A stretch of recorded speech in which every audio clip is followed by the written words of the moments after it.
All right, good morning, everyone. I should say this is Nithar Ramachandra from the NR Sports Show. This is episode 874. Alongside, he's making his debut today. His name is Davion, 9-year-old star. He has a show called Sports Talk with Davion on YouTube. Go check that out. And we're joined by a really special guest. His name is Gus Frerotte. He's a former NFL quarterback. Now he's an analyst, broadcaster. He does a lot of great things in the NFL still, and he has his own show. So go check that out. We're going to get to all of that and his career, his journey, how he got there. And first of all, Gus, I just want to say thank you for joining the show. How are you and your family doing? We're doing great. Thanks for having me. I really appreciate it. Just you're here in Pittsburgh and we got blue skies, so that's nice. Yeah. So I'll let Davion start off here first. Okay. What age did you start playing football?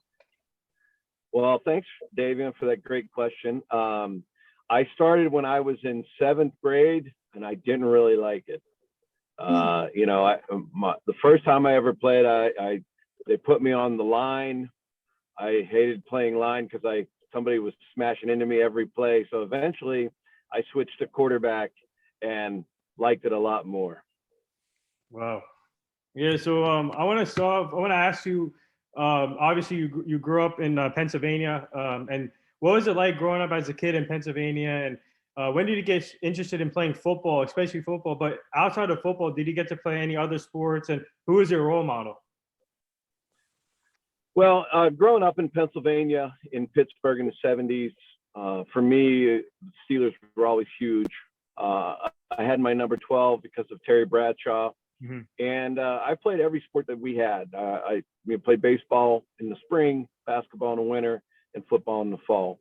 And I think the best thing about growing up was I lived right by the football field. So Friday night lights were always huge, and it was an incredible time. And I can remember us going to the games. We'd sneak under the fence so we wouldn't have to pay the $1 ticket. And then we'd go to the games, and at halftime of the football games, we'd go behind the bleachers and we'd all play, football. So somebody would have a ball and we'd throw it around and pick up teams and all that. But those were the things I remember about a kid. And my role model, besides Terry Bradshaw, was my dad. Mm-hmm. He played ball with me every day, anytime I wanted to in the backyard. And as many wild pitches as I threw him, I'd have to chase him down in the woods. But, he was always willing to play some catch. Wow. So, Davon, it's your turn. Okay. How did it feel throwing a 99 touchdown pass? Yeah. Well, yeah, that's a good question. It was a lot of fun. That's the furthest I ever ran during a game on the football field because I threw it from about 6 yards deep in the end zone and threw it to Bernard Berrien. We were playing the Chicago Bears. And, I just remember that, he caught it. And the whole place stood up at once and was going crazy because we were playing at home. And I always loved to celebrate with the guys who caught a touchdown pass from me or anybody who scored a touchdown. I know some guys like to go off the sideline, but my thing was running into the end zone, enjoying the celebration because you have to enjoy them, even though, you only it doesn't last that long and you have to, take an opportunity every time it comes about to really enjoy the game. Mm-hmm. So take us through your college recruiting process. And obviously you went to Tulsa for college. And what other offers did you get besides Tulsa? And what made you choose Tulsa at the end? Well, it's a good question. In Pittsburgh back in the day, when I was growing up, we didn't have, like they have now, Huddle and all these digital ways to recruit. We had to put, VHS tapes together. We had to get highlights on it. So it was really difficult. But I went to a camp here in Pittsburgh called Joe Butler Metro Index Football Camp. And coaches from all over the country would come and watch Western Pennsylvania kids play in this camp. And so I got noticed there. We ran the wing T in high school, so I didn't throw the ball a lot. I was handing off a lot. And but I was lucky enough to be big and have a strong arm. And so the coaches there started recruiting me. I started getting letters in the mail from Michigan and Maryland and Temple and Kansas State and Tulsa, Louisville. So in the end, there were 3 schools that really recruited me.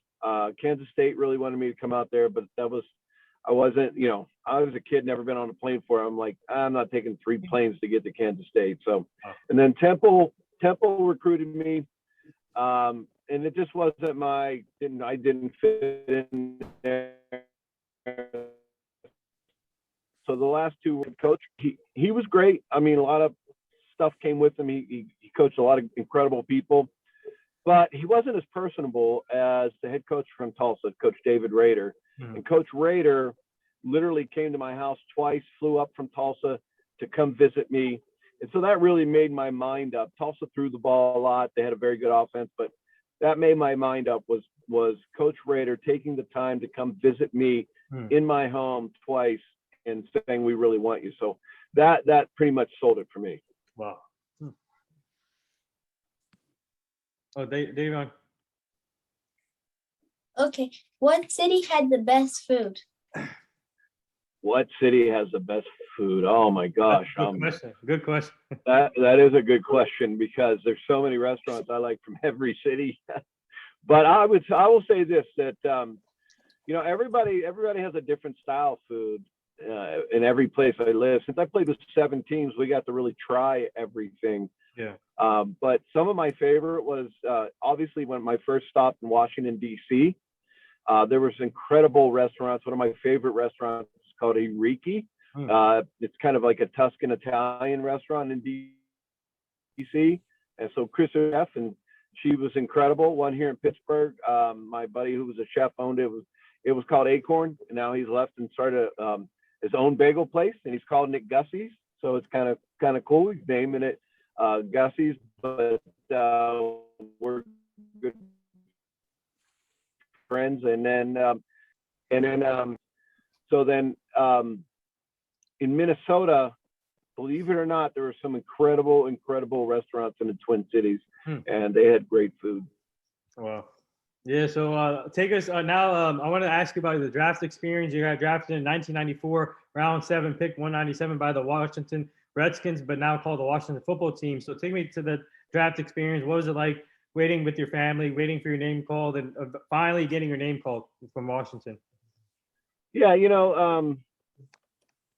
it's a crazy experience because you don't really know when you come out of college unless you're a really top guy that you're gonna get drafted and all that. I think times have definitely changed, but I got an agent. I went to the combine, and my agent's like, "Okay, I think you're gonna get drafted."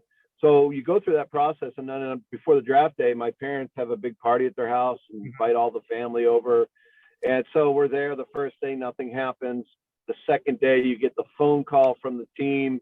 It's the general manager, Charlie Casserly, and says, we're going to take you at the next pick. And I talked to the head coach, North Turner. Oh, wow. And it's just an exciting moment, whether you're the first pick, the 7th pick, but just to get an opportunity to go play in the NFL was super exciting. My whole family was, I had a cousin who played in the NFL for 8 years. His name was Mitch Frerotte, and he played for the Bills through their 3. He went to 3 of the 4 Super Bowls and ended up finishing his career in Seattle. Oh, but wow. The NFL is a little part of us. My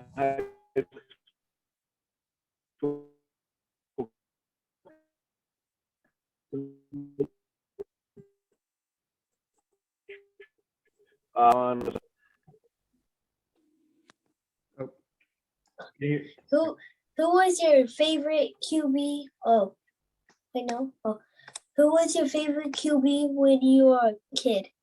My favorite QB when I was a kid, you can still see him on TV on Fox, is Terry Bradshaw. So Terry Bradshaw was the quarterback for the Steelers. He won 4 Super Bowls. He had a rocket arm, and every Sunday when I would go play football, I would go be him. Mm-hmm. And that's why I had the number 12. And I always loved being Terry Bradshaw. And the first time that he interviewed me when I played for Washington, I was just in awe. And I didn't even know what I said, but I was so excited just to meet him. Wow. Yeah, so once you get drafted by Washington, 1994, so take me to the roster because you play with great talented players like Desmond Howard, and you play with Don Shula, who was still there, and you had Andre Collins, Brian Mitchell. You go down the list. So what was it like playing for Washington? in the NFC East? Well, I had a lot of history, right? They just came off winning a bunch of Super Bowls. They had so much history with the Hogs and all the great players from Art Monk to Darryl Green to you name it. They've had some incredible players. And just being a part of that history, I remember going to training camp up in Carlisle, and everyone loved the Redskins up in Carlisle. Being part of it was incredible. And I was lucky enough that I was taken in by some of the veterans, and they let me kind of hang out with them and felt pretty safe around them. But when you're at the Redskins and Mr. Cook owned the team, we played our games at RFK State. It was just so many, and it just was incredible feeling to be able to play for Washington. And that was the team that I was lucky enough to go to.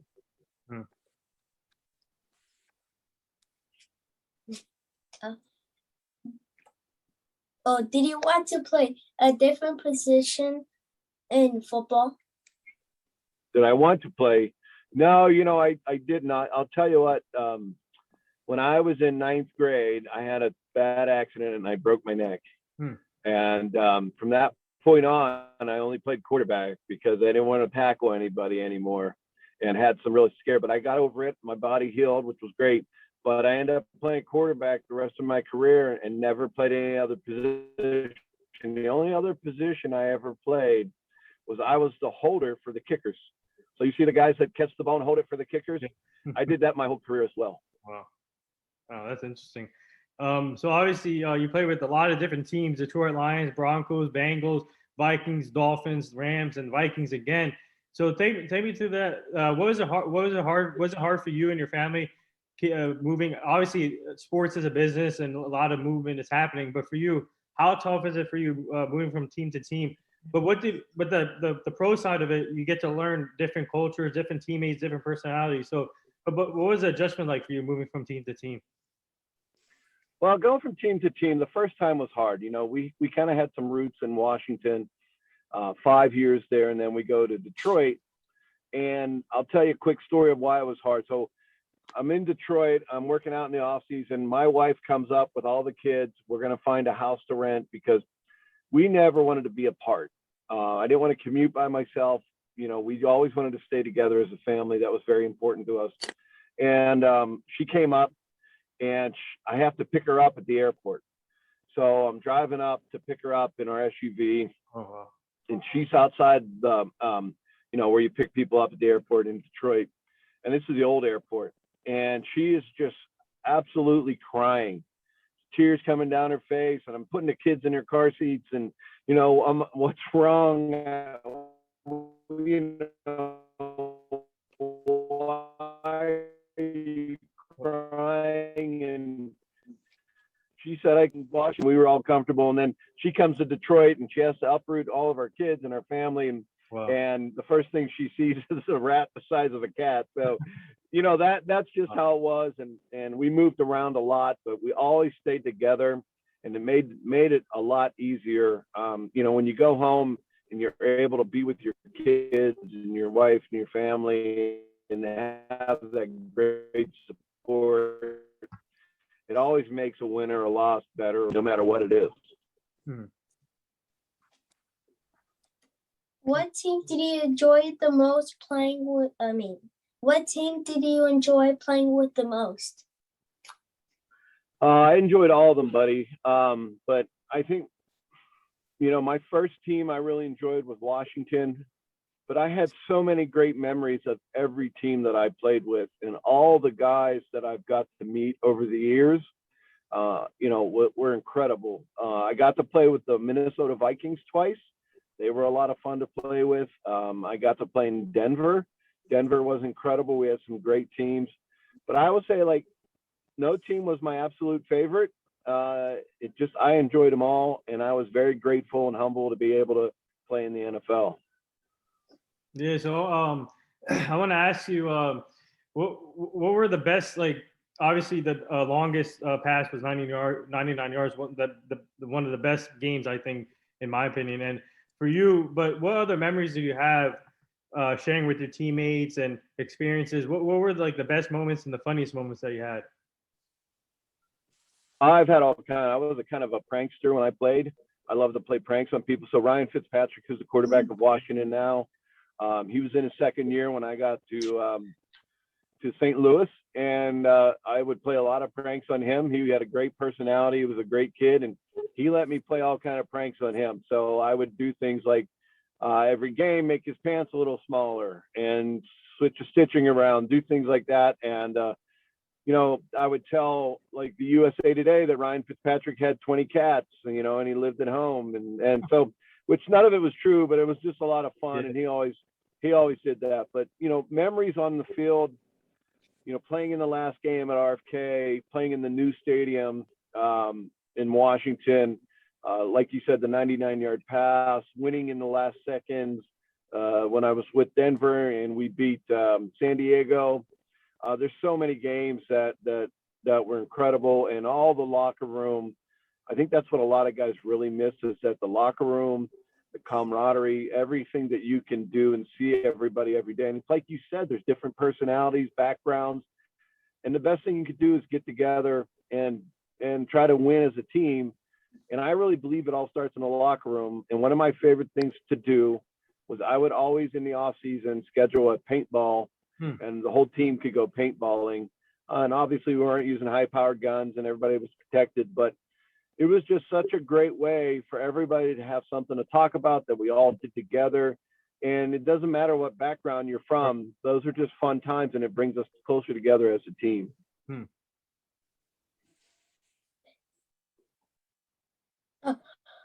What's your favorite NFL quarterback right now?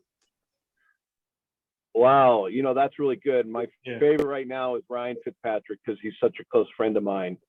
But I love watching them all play, and I think that, obviously Tom Brady is very good. Yeah. He's won a lot of Super Bowls. He's at the top.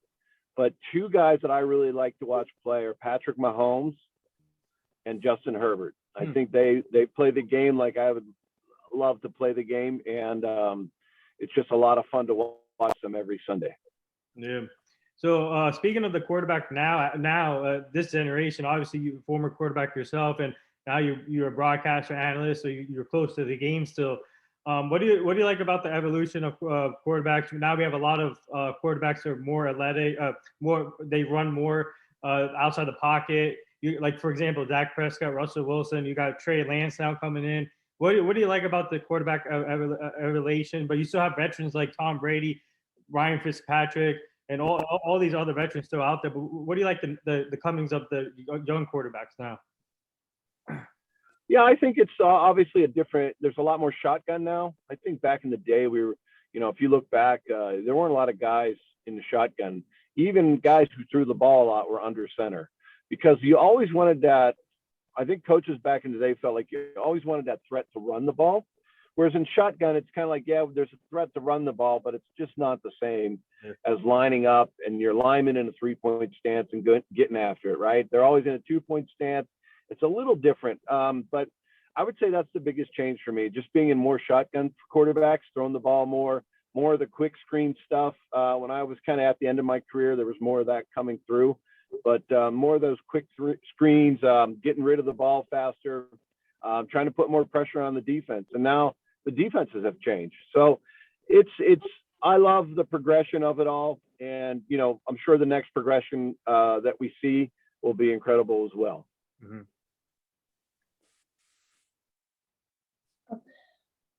Is there any sports you like to watch besides football?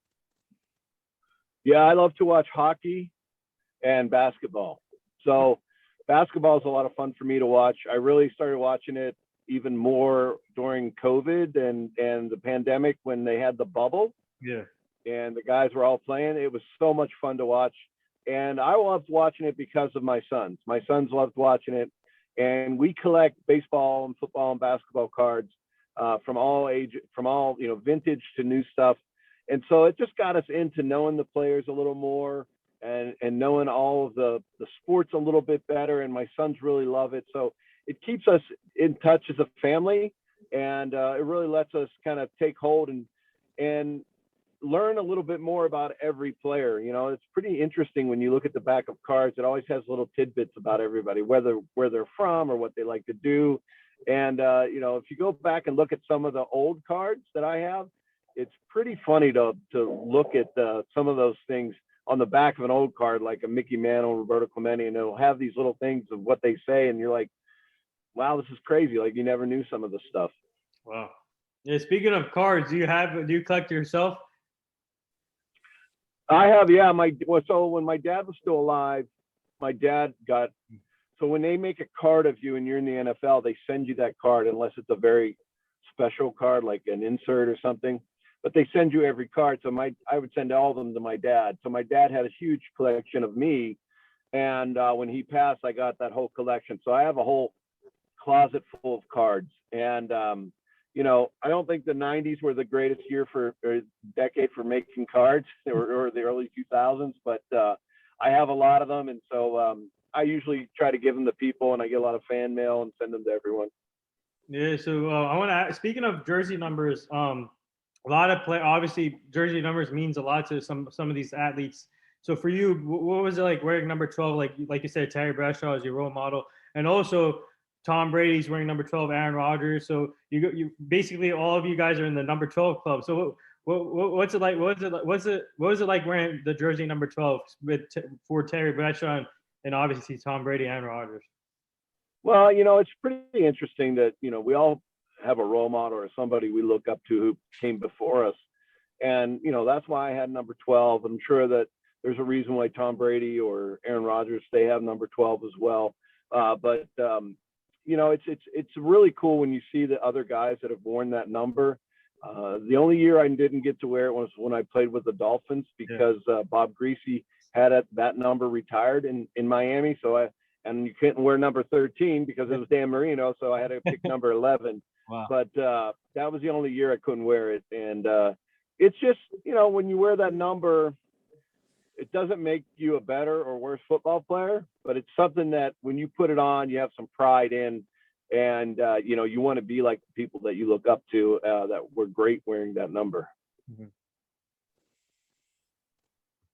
Can you tell us the prank you did of the jersey on John Kinta? Oh, John Kitna, yeah. So John Kitna and I were friends when I played for the Bengals.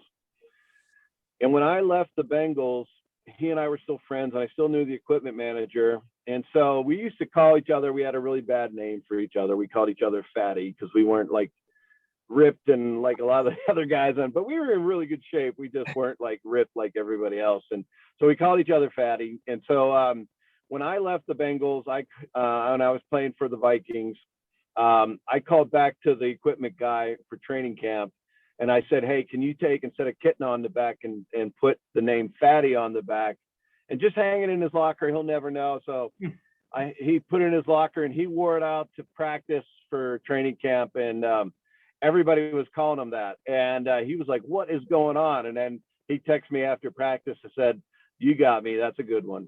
Wow.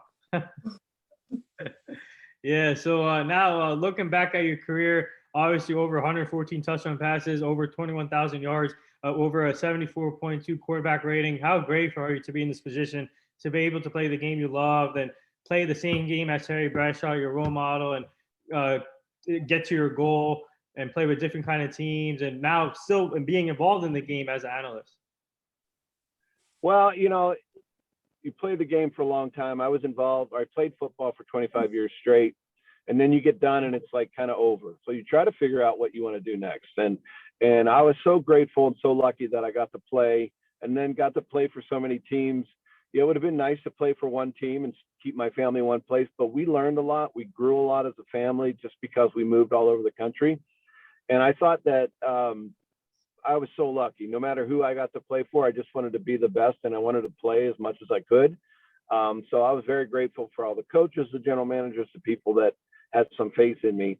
And then just when you're done, you want to stay involved somehow. So when my boys were in high school, I helped coach their teams. And then when they were done, I kind of left coaching and just get into other things. And so for me, my podcast, Huddle Up with Gus, I get to talk to many people just like you do about how sports shape their life. And it's so interesting. And I get to, connect with former players, former athletes, coaches, general managers, and I bring everybody on my podcast. So you get to talk about football just like with you guys. So you get to stay in it. But, you know, I didn't ever be a coach, like an NFL coach. Right. I maybe could have, but I spent that time in the NFL, and I knew that if I wanted to see my family, probably going coaching in the NFL wasn't going to be the ticket to be able to see them. Yeah. Do you have any advice for kids wanting to go to the NFL? Wow. Yeah. So that's a good question. Mm-hmm. I think the best advice that I would give any kid is just to work hard. If you want to be a good player, play all the sports, right? Don't miss practice, and go and work and try as hard as you possibly can. There are going to be difficult days.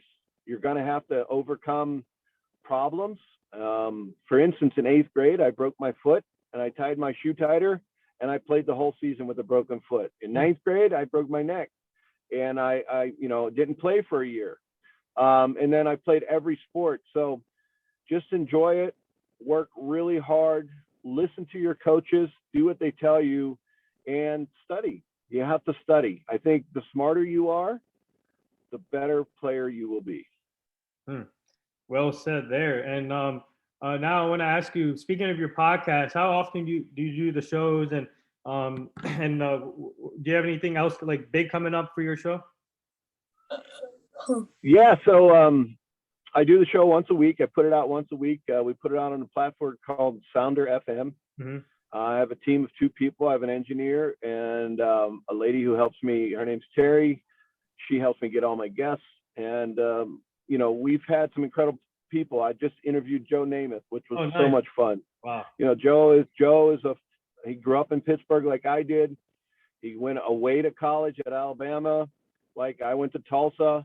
He went to the big city of New York. I went to DC. So number 12. there were it was really cool. It was fun talking to him, and he's just a great human being, and he was so much fun to talk to. But I'm just blessed that I get to talk to all these people. I've interviewed Mark Bryan not recently from Hootie and the Blowfish. So it's been a lot of fun. And so Huddle Up with Gus, you can go to huddleupwithgus.com, check it out, see all the guests I've had, and I think I'm going to have something really big coming up for the fall, but we'll see. I'm working on it, and with the NFL alumni. So I hope it comes to fruition, and it should be a lot of fun. Oh, that's awesome. We got to get Broadway Joe on this show too. Yeah, you do. Broadway Joe Willie. Yeah. Do you want to be a commentator on Monday Night Football? That's a good question. No, I don't really, I always thought about it, and I don't really want to be a commentator just from the fact that I think sometimes that it's hard because you have to be very analytical about people, and especially if they're playing bad. I never want to talk bad about people. And so for me, it would always be, I always try to stay positive about everybody I watch. What can they do better, or what are they doing great right now? But so I just thought that being a commentator would be difficult for me because I think sometimes you have to work really hard to not say negative things. And, but it would be a lot of fun, and you have to do it every week. So I don't know. I just never did it, but it would be a fun thing to try on Monday Night Football, like the Mannings are going to do. Yeah. So I want to ask you, what are you most looking forward to this upcoming season? Obviously, it's fast approaching. Preseason started. What are you most looking forward to? And also, speaking of, I want to ask you, get your thoughts on Aaron Rodgers with his situation, because pretty much he's this year he's with Green Bay, but after this year we don't know what he's going to do. So what are your thoughts on that? And what are you most looking forward to this season? I'm definitely looking forward to Ryan Fitzpatrick in Washington. Obviously, I have a little bias towards him, but I'm just looking forward to another great season. Records being broke, ball being thrown everywhere, touchdowns being scored. It's just so much fun to watch the highlights. My sons and I we do a lot with the cards, so it just all works together. And just watching the new kids come in, like last year, Justin Herbert and even Justin Jefferson up in Minnesota, they were such a treat to watch.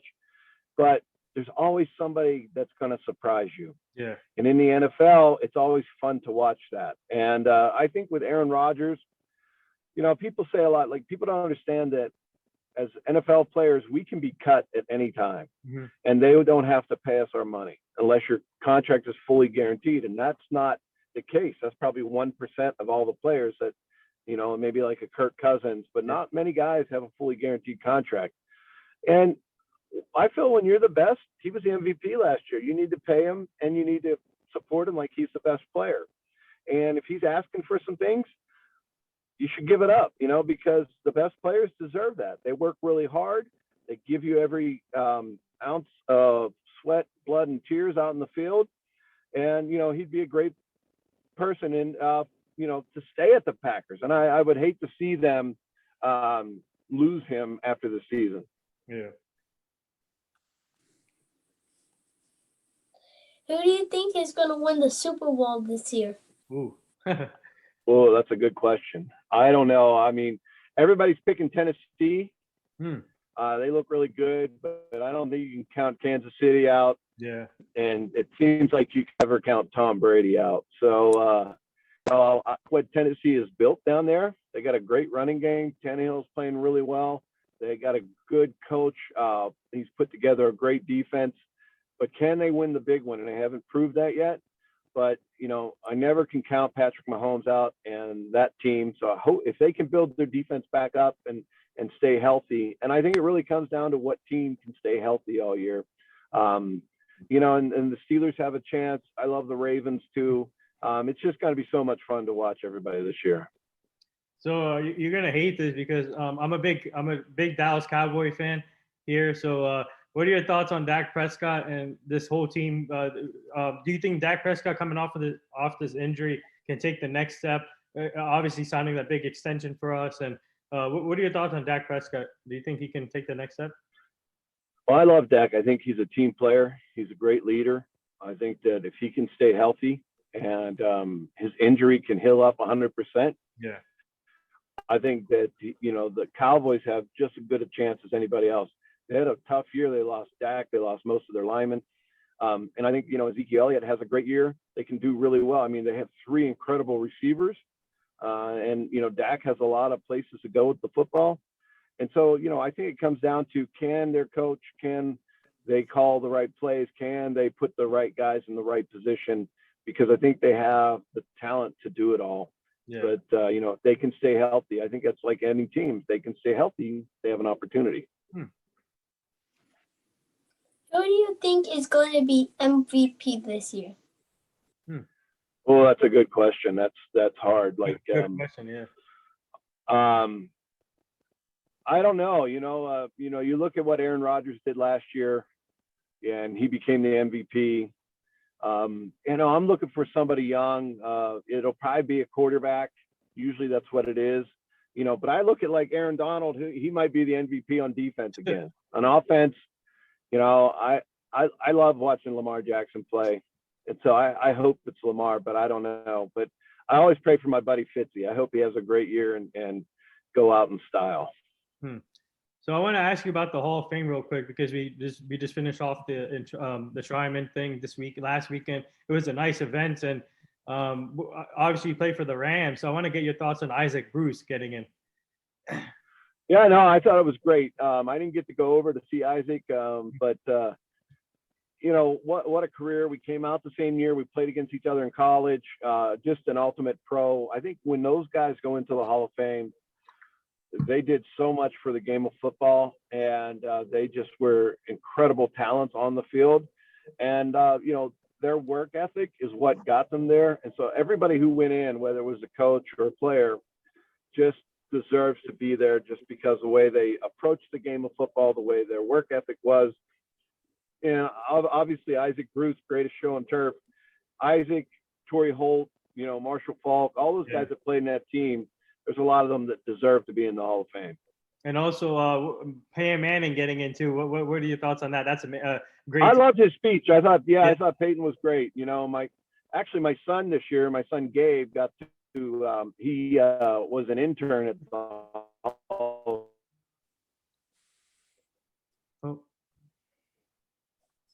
Would see him over pictures behind all the Hall of Famers. So it was a lot of fun. I thought Peyton Manning, all the people that got in, doing 2 classes was probably a lot for the whole place, but it was probably an incredible weekend.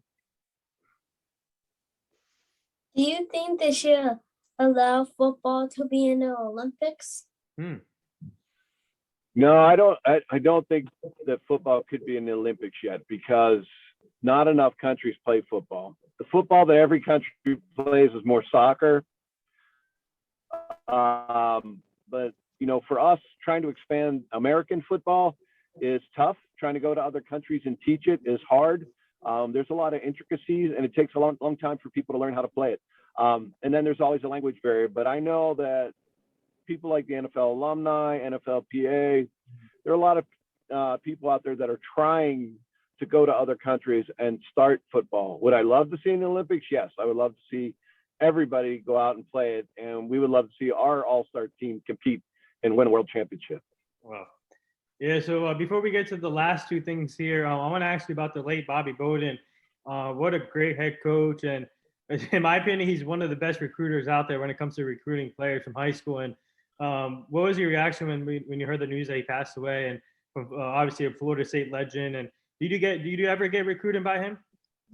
No, I never got recruited by Bobby, but Coach Bowden was an incredible coach. There's just some people in history, Joe Paterno, Bobby Bowden, who coached for a long time, turn those teams around and create winning programs. And Bobby Bowden definitely did that with some of the players he recruited and some of the big games that they won. The guys loved him. And, I saw a lot of people talk about him, but he was great at recruiting because I heard a story that he always got the moms, right? The moms loved them. He always loved their food, talked about them. So the moms loved them coming over. But people like Bobby Bowden who enhanced the game of football, that coach it their way, and just, you listen to the players, everybody loved them. So the last two things here before we let you go, our team is part of a foundation. It's called the Hugh Jackson Foundation. We're trying to help him. He's a former NFL coach. Obviously, you know him, and he's offensive coordinator at Tennessee State with Eddie George. And we're trying to help him prevent human trafficking, making sure the community stays safe and the kids stay safe, and because it's so horrible out there. And we'll send you the foundation to you and your wife so you guys can check it out. Yeah, definitely. Send it to me. I'd love to put it on the podcast. We'll put it on our social media and we'll share it because anything we can do to help, we'd be more than happy to. Oh, thank you. That'd be awesome. And the last thing here, would you like to say anything to all the nurses, doctors, and essential workers right now? I just want to thank them for all the people in the front lines. I just had my COVID test. My wife is a therapist and a psychiatric nurse, so I know what it means to be on the front lines and help people. And right now, I would just tell everybody, either get the vaccine or wear your mask because it's not about you. It's about all of us. And the safer our country is, the better our country is. And I just want our country to go back to loving each other and being together as one. And, a lot of things that happen I don't agree with. And I like when everybody gets along. So there it is. That wraps up episode 874 with former NFL quarterback Gus Frerotte. Thank you for joining us today. It was truly an honor. Keep up the great work as a podcast. I love your podcast. Keep it up. We'll go check it out. We'll share your stuff too on our page. But keep up the great work, and we would like to have you back on the show at some point so you can meet the full team. But you and your family stay safe, and thank you again. And Davion, good job, by the way. Yeah, great job, Davion. I loved it. Great question. So, yeah, everybody can go to huddleupwithgus.com, or you can follow me at huddleupwithgus on social media, or even at Gus Frerotte on any social media. And people can like and share and subscribe to my show and ask me any questions. We put fans, with their questions on all the time. And when I get great guests, I want them to really, hey, everybody has a question for somebody. So, and it's better than me talking the whole time. Yeah. But thank you again, Gus, and have a great weekend. All right, you too. Thank you, Davion. Thank you, Negan. Yeah, thank you. For your time. Bye.